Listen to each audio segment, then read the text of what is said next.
Notícias do STJ. Os destaques do dia do Superior Tribunal de Justiça, quando e onde você quiser. Olá, esse é o boletim com alguns destaques do STJ. A terceira sessão do Superior Tribunal de Justiça decidiu que o crime de poluição previsto no artigo 54 da Lei de Crimes Ambientais tem natureza formal. Isso significa que basta o risco de causar dano à saúde humana para que o crime esteja configurado. Não é preciso que o dano realmente aconteça, nem que haja perícia técnica comprovando o prejuízo. Esse entendimento foi firmado em julgamento realizado sob o rito dos recursos repetitivos, tema 1377.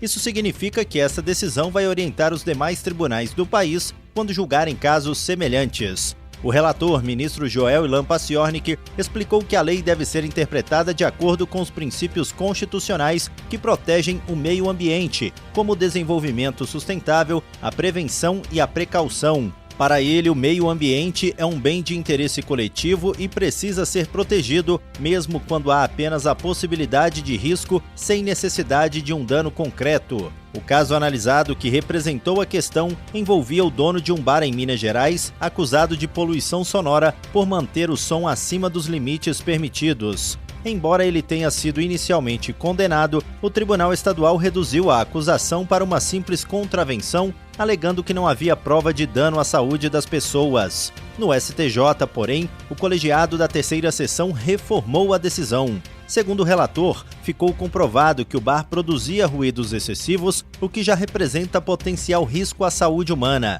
Assim, a conduta se encaixa no crime de poluição, pois ultrapassar os limites legais de som significa expor a coletividade a perigo.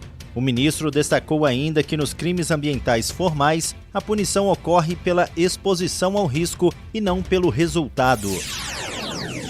O Superior Tribunal de Justiça vai realizar no dia 11 de dezembro uma audiência pública para discutir a exploração de óleo e gás de xisto e as condições para permitir essa atividade no Brasil. O debate está ligado ao incidente de assunção de competência 21, sob relatoria do ministro Afrânio Vilela, e vai acontecer no auditório da primeira sessão. O evento será dividido em blocos temáticos. Pela manhã, especialistas vão abordar o uso do fraturamento hidráulico no Brasil e no mundo, com a participação de representantes de diversas entidades. Também haverá um bloco sobre riscos técnicos científicos, saúde, água, sismicidade e aspectos associados. À tarde, o tema será Justiça Climática, Desenvolvimento Econômico e Segurança Energética. Os expositores vão discutir riscos ambientais, impactos à saúde, regulação energética e o princípio da precaução. Haverá espaço para perguntas do público, inclusive de forma remota. Materiais audiovisuais deverão ser enviados até 5 de dezembro e pedidos de participação por videoconferência até 9 de dezembro para o e-mail stj.ic21@stj.jus.br. A primeira sessão do Superior Tribunal de Justiça decidiu que a Fazenda Pública não pode substituir ou emendar a certidão de dívida ativa para incluir, complementar ou modificar o fundamento legal do crédito tributário, mesmo antes da sentença dos embargos à execução. A decisão foi tomada em julgamento realizado sob o rito dos recursos repetitivos, tema 1350. Isso significa que ela vai servir de base para os demais tribunais do país quando julgarem casos semelhantes.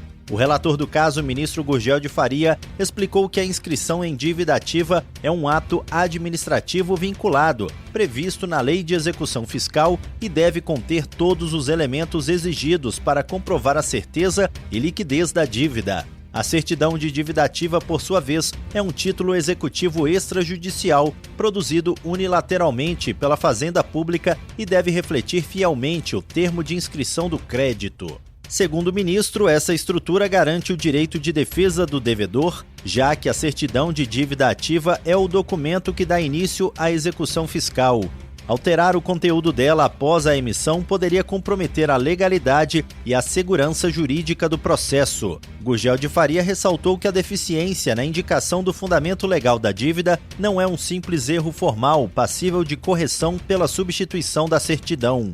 O vício atinge a própria inscrição do crédito, exigindo revisão administrativa completa e não apenas a troca do título. Para o relator, a certidão de dívida ativa é o espelho da inscrição do crédito e qualquer falha nessa origem invalida o título executivo. E esse foi o Notícias do STJ de hoje. Para ouvir mais, acesse o Spotify ou o SoundCloud do STJ. Tchau, tchau.